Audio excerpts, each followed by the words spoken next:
आइए जानते हैं भगवान श्री कृष्ण ने वास्तव में गोपियों के वस्त्र क्यों चुराए थे, उसका क्या कारण था, उसका वास्तविक कारण क्या था, जो कि बहुत कम लोगों को पता है। यही कारण है कि भगवान श्री कृष्ण के बारे में लोग तरह तरह की भ्रांत धारणाएं पैदा करते हैं। भगवान श्री कृष्ण तो लड़कियों के पीछे भागते थे, ऐसा लोग बोलते हैं, जिनको वास्तव में पता नहीं है। और हम लोग उसका उचित उत्तर नहीं दे पाते, क्योंकि हमको भी कहीं कहीं पूरी तरीके से पता नहीं है, हमको उसका ज्ञान नहीं है, हमने कोई वेद उपनिषद पढ़ा नहीं है। तो आज हम जानेंगे वास्तव में क्या कारण है भगवान श्री कृष्ण ने गोपिकाओं के स्नान करते हुए गोपिकाओं के वस्त्र क्यों चुराए थे। नदी में नहाते हुए गोपियों के वस्त्र चुरा लेना, यह भगवान श्री कृष्ण की एक लीला थी। इसी लीला के माध्यम से भगवान श्री कृष्ण गोपिकाओं को एक अच्छी सीख देना चाहते थे। वह सीख गोपिकाओं के लिए तो अच्छी है ही, और साथ ही साथ संपूर्ण समाज के लिए महत्वपूर्ण सीख है। इसका वर्णन हमारे शास्त्रों में मिलता है। श्रीमद् भागवत महापुराण में तो है ही, पद्म पुराण में भी इसका वर्णन मिलता है। गोपियां जल में स्नान कर रही थी, भगवान श्री कृष्ण पेड़ पर बैठ करके यह दृश्य आराम से देख रहे होते हैं। जब गोपियां नहाने में व्यस्त हो जाती हैं तो भगवान श्री कृष्ण ने गोपियों के वस्त्र चुराकर छुपा दिए। जब गोपियों ने देखा उनके वस्त्र नहीं हैं तो वह चिंतित हो गई और पेड़ पर बैठे हुए श्री कृष्ण को देखा। उनको समझ में आ गया कि यह हरकत भगवान श्री कृष्ण ने ही किया होगा। गोपियों ने भगवान श्री कृष्ण ने कहा कि गोपियों को नहाते हुए तुमको देखने में लज्जा नहीं आ रही है क्या? भगवान श्री कृष्ण ने उनसे कहा, मुझे क्यों लज्जा आएगी? लज्जा तो तुम्हें आनी चाहिए जो निर्वस्त्र होकर नहा रही हो। अंत में गोपियों ने इसमें गलती मानी और दोबारा नहीं होगा, दोबारा ऐसा नहीं होगा का आश्वासन भी दिया। उसके बाद भगवान श्री कृष्ण ने उन लोगों को उनका वस्त्र वापस कर दिया। भगवान श्री कृष्ण ने उनको समझाया कि जब तुम स्नान करने गए उस समय तुम निर्वस्त्र थी और अभी बाहर आने में तुमको शर्म आ रही है। गोपियों ने कहा, जब भी हम लोग स्नान करने गए थे उस समय वहाँ पर कोई नहीं था।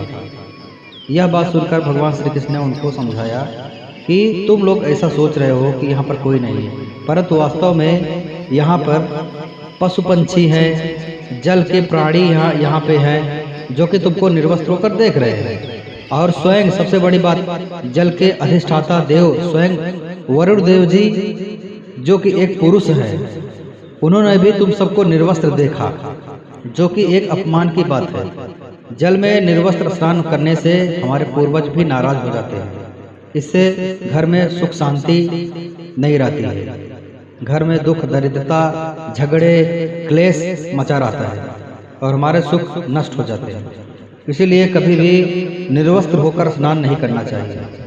भगवान श्री कृष्ण गोपियों को यह अद्भुत सीख देने के बाद उनको उनका वस्त्र लौटा देते हैं।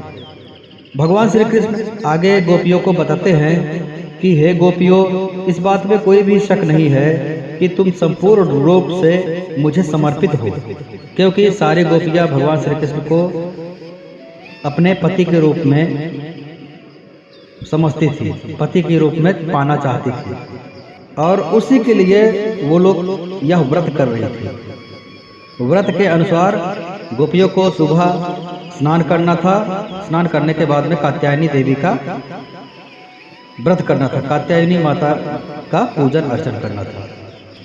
भगवान श्री कृष्ण कहते हैं, तुम्हारी वस्त्र माया का प्रतीक है, जो तुम्हारा और परमात्मा के बीच में बाधा उत्पन्न कर रहा है। तुम सभी यह जानती ही हो कि ईश्वर के आगे सब निर्वस्त्र हैं, फिर भी जल से बाहर नहीं आ पा रही हो, जबकि ईश्वर के करीब जाने के लिए माया तो क्या, स्त्री पुरुष होने के बंधनों से भी मुक्त होना पड़ता है। अर्थात गोपियां अभी पूरी तरीके से माया के बंधन से मुक्त नहीं हुई है, निर्वस्त्र होकर के भगवान के सामने नहीं आ पा रही थी।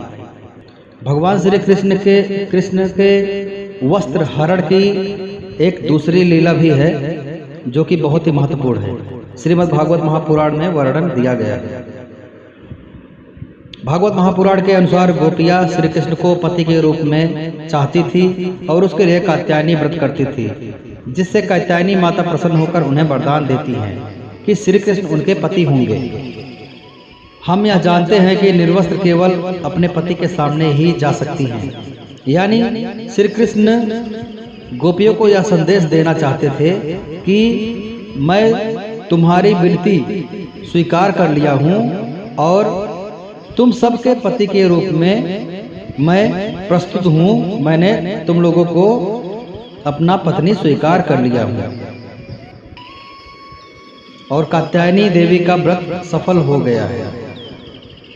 श्रीमद् भागवत पुराण के अनुसार भगवान श्री कृष्ण गोपियों की एक प्रकार से सहायता ही कर रहे हैं, क्योंकि व्रत में किसी भी देव का अनादर नहीं किया जाता है। जब भी गोपियाँ निर्वस्त्र होकर के जल में स्नान कर रही हैं तो वे एक प्रकार से भगवान वरुण देव का अपमान कर रही हैं। तो इसी अपमान के फलस्वरूप उनका कात्यायनी देवी का व्रत पूरी तरीके से सफल नहीं हो पा रहा था। तो भगवान श्री कृष्ण ने उनको एक सेक दिया कि निर्वस्त्र होकर जल में स्नान मत करो, जिससे तुम्हारा व्रत सफल नहीं हो पा रहा है। मिलते हैं ऐसे कुछ नई जानकारी के साथ। जय श्री कृष्ण। ओम नमो भगवते वासुदेवाय नमः।